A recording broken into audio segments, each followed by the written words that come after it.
And subject to monitoring at any time. Thank you for using IC Solutions. You may begin speaking now.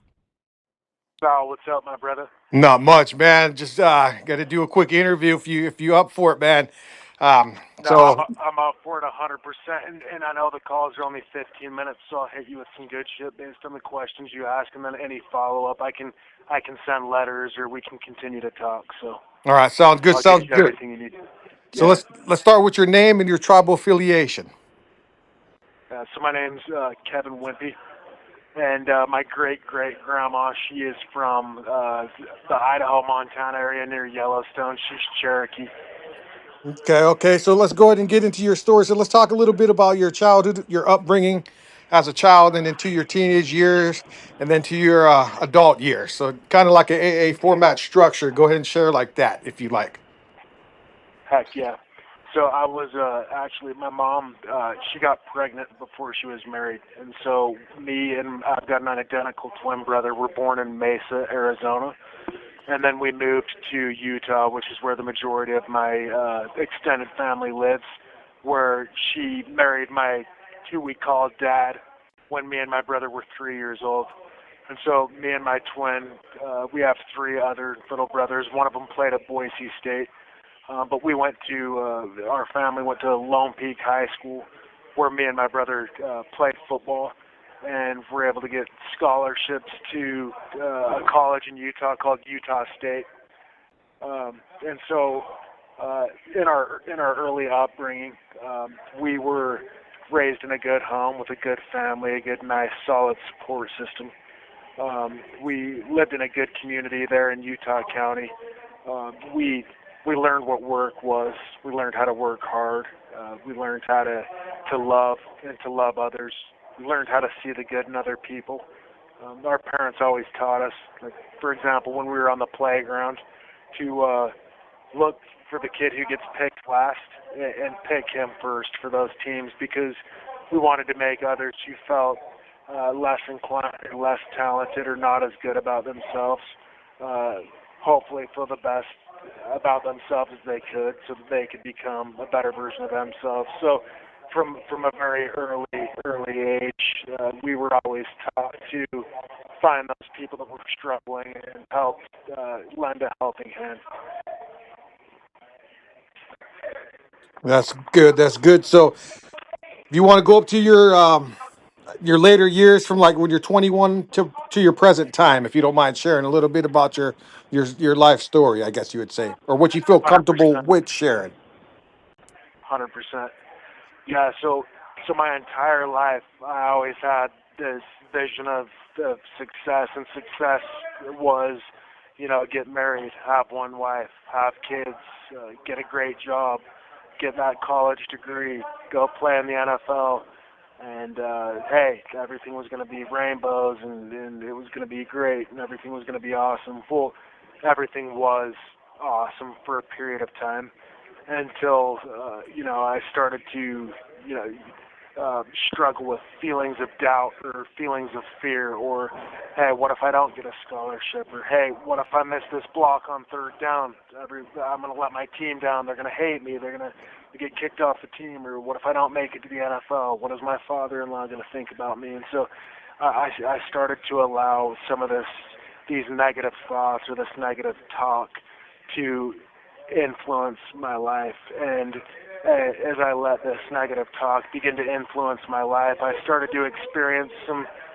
failures, and there's a lot of different things that I felt within the midst of, from the outside looking in, people thought that I was successful, but inside I knew I was hurting, and I knew that there was something lacking. And so when I experienced my divorce from my first wife, uh, that really took a toll on me. Now, simultaneously, I'm still in the NFL. I had still been a first-team All-Mountain West performer at Utah State, and things were going good.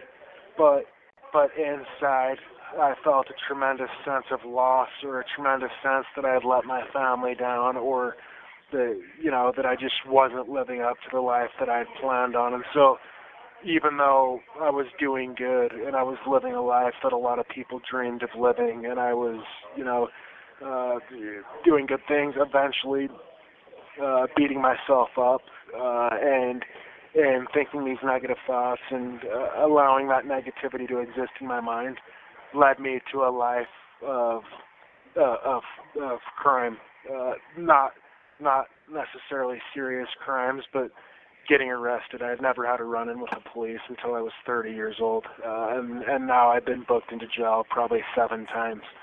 And so so as it relates to the the interview side of things, I'll talk to you just a little bit about football now that I've kind of given you an overarching view of how I ended up in jail. But as it relates to football, which is going to be what a lot of people want to hear about, um, uh, after my senior year at Utah State, I was able to sign as an undrafted free agent with the Pittsburgh Steelers, where I played offensive line. And guys like Ben Roethlisberger. Ben Roethlisberger was the quarterback, but Marquise Pouncey, he's an all-pro center. He played at center. Le'Veon Bell was our running back. Antonio Brown, receiver. We had James Harrison on the squad that, picked off that interception and returned it for the Pittsburgh Super Bowl win a couple years before I'd gotten there. And so there was tons of history on the squad. Pittsburgh was an awesome place to be a part of, one of the best organizations in the NFL, and it was a great experience. Now I know I'm kind of offering you bits and pieces, but keep asking. Yeah, I do understand. I do appreciate you taking time out of your schedule. I know that you guys, you're incarcerated right now, and I know there is a schedule for it. And sometimes, people get used to their program, I guess you would say. So I do appreciate you taking time out of your program. So you were in the NFL. When did you start to kind of slip away, and how did that come about? We don't want to go into any of your case or anything like that, but as far as you're on a good path, you're in NFL, you're in the NFL, you're top of your game, you live in a dream, and then how did you start to slip away from that, if you don't mind sharing? Yeah, for sure.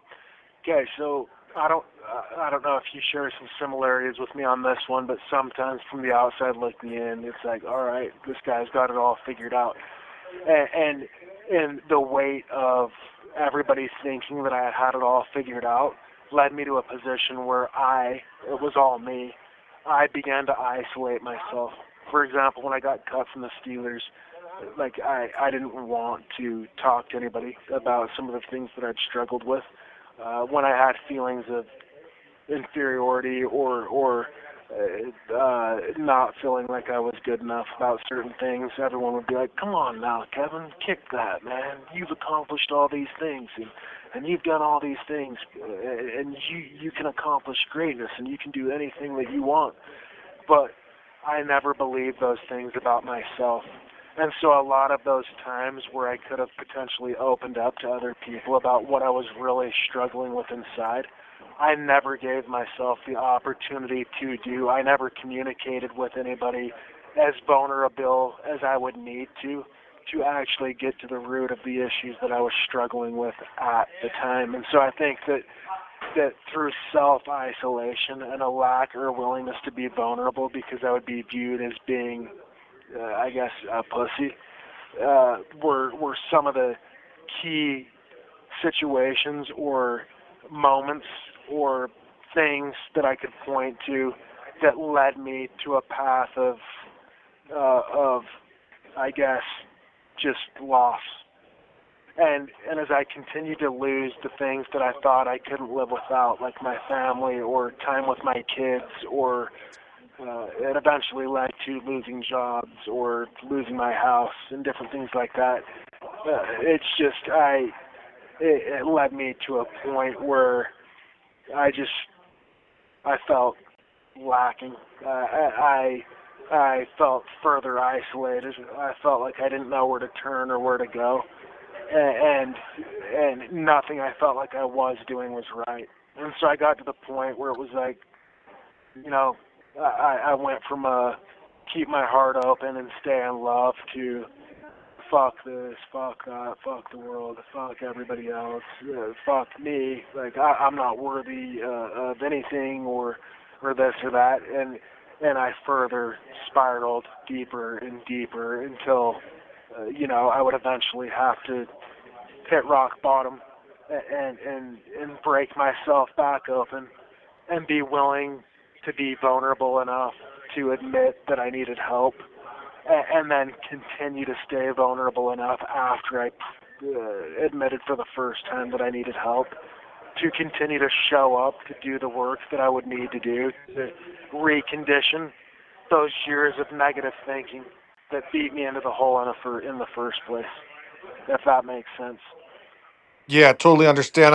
We got about maybe 4 more minutes, so maybe one more question for you. So how did you end up in Mendocino County, up there in the middle of nowhere? Because it's small. I'm down here in Napa Valley in the wine country and stuff, and Ukiah is it's just so small. So how did you end up there? So for me, I love nature, and I love getting outside, especially when I get stressed. And so it was actually Easter Sunday, and I wasn't with my family, and I wasn't with my kids, and I was just feeling low.